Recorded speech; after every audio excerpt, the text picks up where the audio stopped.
ரோஜாக்கெல்லாம் பூவோடவே நட்டிருக்கிறோம் பாருங்கள்.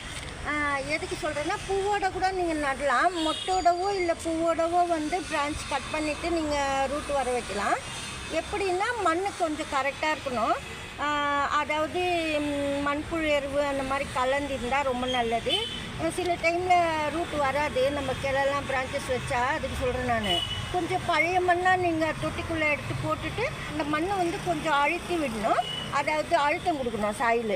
நீங்கள் பழைய மண்ணை எடுத்துகிட்டு சொல்கிற பாட்டுக்குள்ளே போட்டு அதுக்கப்புறமா வந்து இதை மாதிரி பூ பூத்த கிளை வந்து கொஞ்சமாக கட் பண்ணிவிட்டு கிராஸாக கட் பண்ணிவிட்டு கட் பண்ண இடத்துல கொஞ்சமாக தோல் நீக்கிட்டு நீங்கள் வந்து கத்தாழையில் வந்து ஜெல்லு கொஞ்சமாக தடவிட்டு நம்ம நட்டுடலாம்.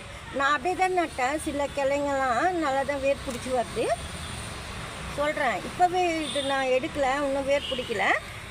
ஏற்கனவே காமிச்சிருக்கிறேன் எப்படி வேர் பிடிக்கும்னு சொல்லிவிட்டு. இப்போ நம்ம இது போலலாம் நீங்கள் நட்டிங்கன்னா அதிகமாக தண்ணி விடக்கூடாது. ரோஜாக்கெல்லாம் வந்து பிரான்ச் வந்து நீங்கள் ரூட் வர்றதுக்கு பதத்துக்கு வச்சிங்கன்னா அதிகமாக தண்ணி விடக்கூடாது. ஈரப்பதம் வந்து கொஞ்சமாக இருக்கிறப்போல பார்த்துக்கணும் சாயிலில். அப்போ தான் நல்லது. நீங்கள் அடிக்கடி தண்ணி ஊற்றிட்டிங்கன்னா ரூட் வராது.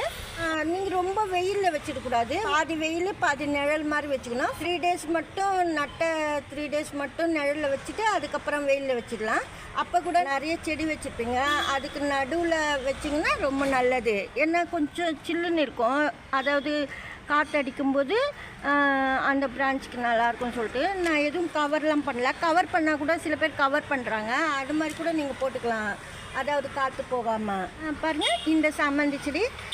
இந்த சாமந்தி செடி வந்து நான் வீடியோ கூட பண்ணியிருக்கேன். எதுக்கு நான் சொல்கிறேன்னா, இது எப்படி நம்ம எரு போட்டோம்னு சொல்லிட்டு.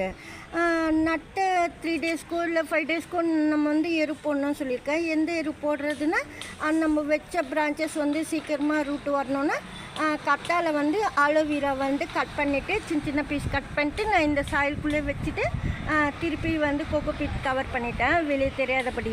இது போல் நான் வந்து இந்த வீடியோ எடுக்கும்போது அடினியம் கூட, அதாவது கத்தாழை வந்து கொஞ்சமாக கட் பண்ணிவிட்டு எரு போட்டேன். அந்த வீடியோ தான் சொல்கிறேன் நான் உங்களுக்கு தெரிஞ்சுக்கிறதுக்கு. நல்லா வருது பாருங்கள். கத்தாழை வந்து கட் பண்ணிவிட்டு மண்ணுக்குள்ளே போட்டோன்னா இது வந்து ஃபுல்லாக கொக்கோ பீட்டு, கொஞ்சமாக தான் சாயில் சேர்த்துருக்கேன். சூப்பராக வளருது. பிரான்ச் கூட பாருங்கள், உள்ளேருந்து கூட மண்ணுக்குள்ளேருந்து எழும்பி வருது பாருங்கள் பிரான்ச்சஸ்ஸு. நம்ம வந்து கத்தாழை வந்து ரொம்ப போடக்கூடாது, கொஞ்சமாக தான் போடணும். கட் பண்ணிவிட்டு சின்ன சின்ன பீஸாக கட் பண்ணிவிட்டு போட்டுட்டு நீங்கள் சாயில் கவர் பண்ணிடணும். அப்போ ரூட்டு வந்து சீக்கிரமாக வரும், மண்ணுக்குள்ளேருந்து சீக்கிரமாக பிரான்ச்சஸ் எழும்பி வரும் சாமந்தி செடிக்கு. பிளான்ட் வந்து சாமந்தி செடி வளரும்போது நீங்கள் வந்து கொஞ்சமாக ஸ்ப்ரே பண்ணணும் மருந்து. வேப்ப இலையில் வந்து கஷாயம் பண்ணிவிட்டு அது கூட ஸ்ப்ரே பண்ணலாம் நீங்கள், நல்லது. அப்போ தான் பூச்செல்லாம் வராது.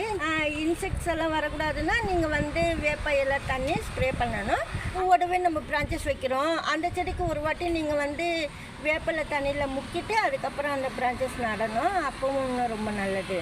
இப்படி சாமந்தி செடி ரோஜா செடி பதியம் பண்ணி பராமரிக்கலாம். இந்த வீடியோவில் தான், நெக்ஸ்ட் வீடியோவில் பார்க்கலாம்.